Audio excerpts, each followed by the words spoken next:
আমি হচ্ছে বাংলাদেশ এমপুটি ফুটবল দলের একজন প্লেয়ার।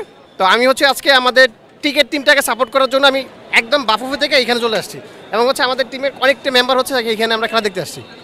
জি, আমাদের হচ্ছে টিকেট বোর্ড থেকে আমাদের কিছু টিকেট দিয়েছে, ওই ভাইয়ের মাধ্যমে হচ্ছে আমরা টিকিট গ্রহণ করতেছি।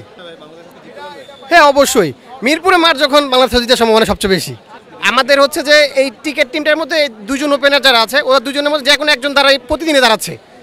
হয়তো বা সে দাঁড়ালে যদি বাই চান্স যদি দুজনের মধ্যে দুজন দাঁড়ায় যায় তাহলে কিন্তু আজকে বাংলাদেশকে থামানো সম্ভব না।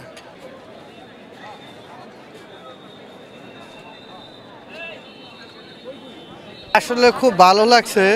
আমি নিজেও একজন এমপুটি ফুটবল বাংলাদেশ টিমের একজন খেলোয়াড় হিসাবে আসলে বাংলাদেশকে সাপোর্ট করো, কারণ আমরাও বাইরের দেশে লাল সবুজের পতাকাকে সম্মান জানাই এবং বিশ্বের বুকে আমরাও চাই বলে লাল সবুজের পতাকার একটা সম্মান হোক, আমাদের সম্মান হোক।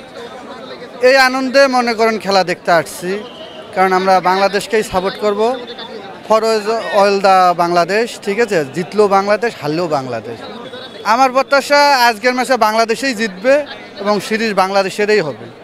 প্রয়োজন শোনেন, আপনাদের বলি, চাউল যত পুরাতন হোক না কেন, তারা সিনিয়র পার্সেন্ট খেলোয়াড়, তাদের কাছে অনেক কিছু শেখার আছে জুনিয়রদের। এটাই হচ্ছে সব থেকে মূল কথা। তারা অনেক কিছু অনেক দেশের সাথে খেলছে, যারা নতুন আসছে তারা তো সব ধরনের বল ফেস করতে পারবে না, সবার সাথে সবার মুভমেন্ট এক হবে না, কারণ তারা বিভিন্ন লিগ খেলছে, বিভিন্ন দেশে গেছে, বিভিন্ন দেশের সঙ্গে খেলছে, তাদের মুভমেন্ট করা সম্ভব।